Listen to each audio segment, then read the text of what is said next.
गांधारी के 10 रहस्य। गांधारी गांधार देश के सुबल नामक राजा की कन्या थी। गांधार की होने के कारण उन्हें गांधारी कहा जाता था। गांधार आज के अफगानिस्तान का एक क्षेत्र था जिसे आज कंधार कहा जाता है। गांधारी के भाई का नाम शकुनी था। शकुनी दुर्योधन का मामा था। इच्छा विरुद्ध विवाह। कहते हैं कि गांधारी ने धृतराष्ट्र से मजबूरी बस विवाह किया था। इसका कारण भीष्म थे। अंधे महाराज धृतराष्ट्र के लिए भीष्म ने गांधार नरेश की राजकुमारी का बलपूर्वक विवाह धृतराष्ट्र से कराया था। धृतराष्ट्र से पहले बकरे से विवाह। ऐसा माना जाता है कि गांधारी का विवाह धृतराष्ट्र से करने से पहले ज्योतिषियों ने सलाह दी कि गांधारी के पहले विवाह पर संकट है, अतः इसका विवाह किसी और से कर दीजिए, फिर धृतराष्ट्र ने विवाह करें। इसके लिए ज्योतिषियों के कहने पर गांधारी का विवाह एक बकरे से करवाया गया था। बाद में उस बकरे की बलि दे दी गई। कहा जाता है कि गांधारी को किसी प्रकार के प्रकोप से मुक्त करवाने के लिए ही ज्योतिषियों ने यह सुझाव दिया था। इस कारणवश गांधारी प्रतीक रूप में विधवा मान ली गई और बाद में उनका विवाह धृतराष्ट्र से कर दिया गया। गांधारी ने बांधी आँखों पर पट्टी।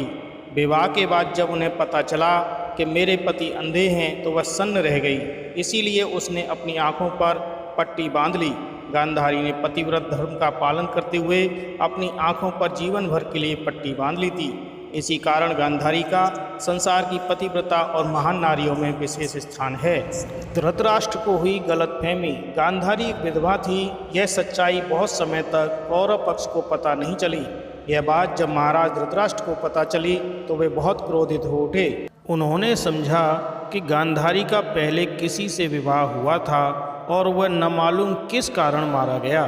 धृतराष्ट्र के मन में इसको लेकर दुख उत्पन्न हुआ और उन्होंने इसका दोषी गांधारी के पिता राजा सुबल को माना और वह उनसे बहुत नाराज हुए। गांधारी में थी दिव्य शक्ति। गांधारी भगवान शिव की परम भक्त थीं। शिव की तपस्या करके गांधारी ने भगवान शिव से यह वरदान पाया था कि वह जिस किसी को भी अपने नेत्रों की पट्टी खोलकर देखेगी उसका शरीर वज्र का हो जाएगा। युद्ध से पहले ऐसे में गांधारी ने अपनी आँखों की पट्टी खोलकर दुर्योधन के शरीर को वज्र का करना चाहा, लेकिन श्री कृष्ण के बहकावे के कारण दुर्योधन ने पत्तों से छिपा लिया था, जिसके चलते उसके गुप्तांग और जांघें वज्र के समान नहीं बन पाए थे। गांधारी के नहीं थे 100 पुत्र। गांधारी के पुत्रों को कौरव पुत्र कहा गया, लेकिन उनमें से एक भी कौरव वंशी नहीं था। धृतराष्ट्र और गांधारी के 99 पुत्र और एक पुत्री थे जिन्हें कौरव कहा जाता था।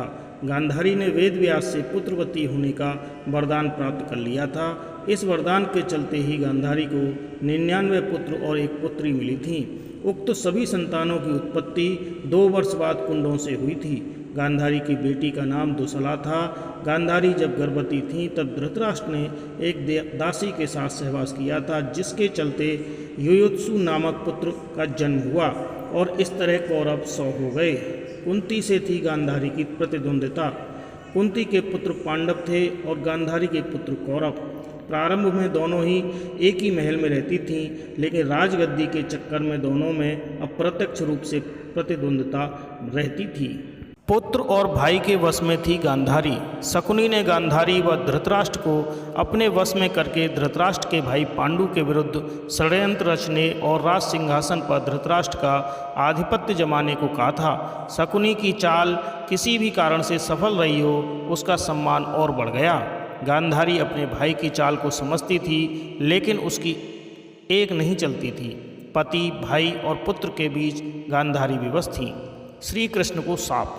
गांधारी के सभी 100 पुत्र महाभारत के युद्ध में मारे गए। अंत में दुर्योधन का जब भीम ने वध कर दिया, महाभारत युद्ध के पश्चात सांत्वना देने के उद्देश्य से भगवान श्री कृष्ण गांधारी के पास गए।